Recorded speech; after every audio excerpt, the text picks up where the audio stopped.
Let's talk about how to thread your sewing machine. So I'm not speaking of industrial machines or even like older sewing machines. Most of them, even the older ones, work the same way. But I'm speaking of all the domestic sewing machines and every sewing machine I've ever touched. They all thread the same way, okay? Here's my spool of thread.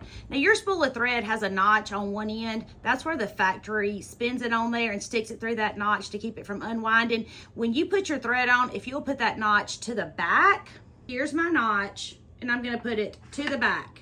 That way, as my thread pulls off, it's not catching in that notch. Otherwise, it's always catching and it's always breaking your thread. So frustrating. Now this is a little thread cap that comes with your sewing machine. Sometimes I use it, sometimes I don't. If it's already on the machine I sit down at, I use it. If it's not, I just rock on without it. But you do whatever you like. If you like it, then definitely use it.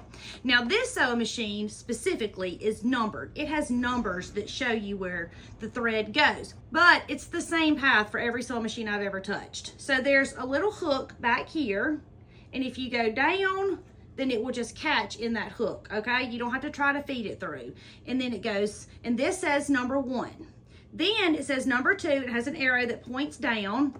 And then on the front, it says number 3, and you go in like a U shape. Now, when you get up here, this is your take-up lever. So you can't find it. Like, how do you get it threaded? Well, if you take your wheel and roll it towards you, I'm rolling it away from me because the sewing machine is facing you, but if you roll it towards you, the take-up lever will come up. And then you just wrap it around the take-up lever, back down, and into your needle. I don't use the auto threader on my sewing machine because everybody doesn't have one, but most of the new sewing machines do have an auto threader. Now, let's talk about your bobbin.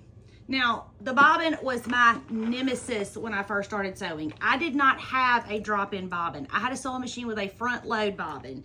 And most of the new sewing machines now have a drop-in bobbin, and most of the older ones have a front-load bobbin. And if you can master the front-load bobbin, sewing is for you. If you cannot master it, then you and I are the same person. I can't get the bobbin out. By the way, I did finally master the front load bobbin, but I had the hardest time. I could sew everything. I mean, not straight and not well, but when it came to changing my bobbin, I thought I was gonna pull my hair out. So here's your bobbin, right?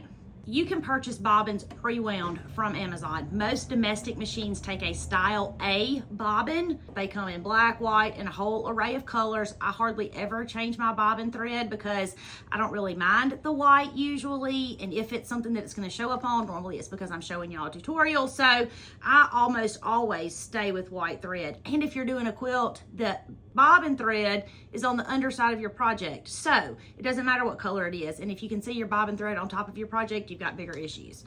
All right, so here's our bobbin thread. Here's our bobbin, and you see this tail, this is the thread. We wanna make sure that that makes a P. P for perfect, just like that. We want our thread to come off of the left side. And then we're gonna take our bobbin, and it's hard to do this backwards, and set it directly down in your machine, okay?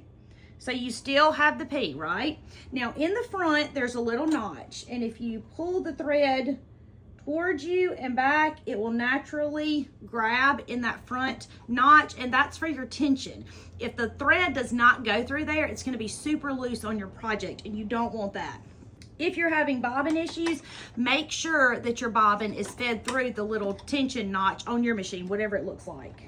And now I'm going to tell you something super controversial. And y'all don't yell at me. I'm not at your dining room table telling you what to do. I'm only telling you what I do.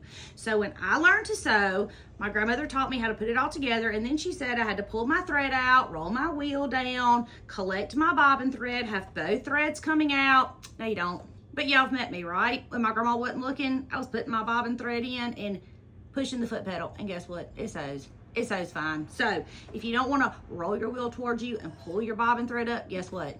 It'll be perfectly fine. I don't even teach my students to do that because it's an extra step. Who wants extra steps? Nobody. We just want to be able to sew something. And I'm sure that there's a purpose behind that. I don't know what it is because I've never had any trouble, but maybe one of y'all can tell me what the purpose is just for my own knowledge. It doesn't mean I'm going to start doing it, but if you do it, then good for you. That's exactly what I want you to do, because if my grandma was here and she was looking, I'd probably do it too. But since she's not and she's not looking, I'm gonna rock along just like I have been. My name is Tammy. I'm your favorite sewing teacher, and I would love for you to come sew with me.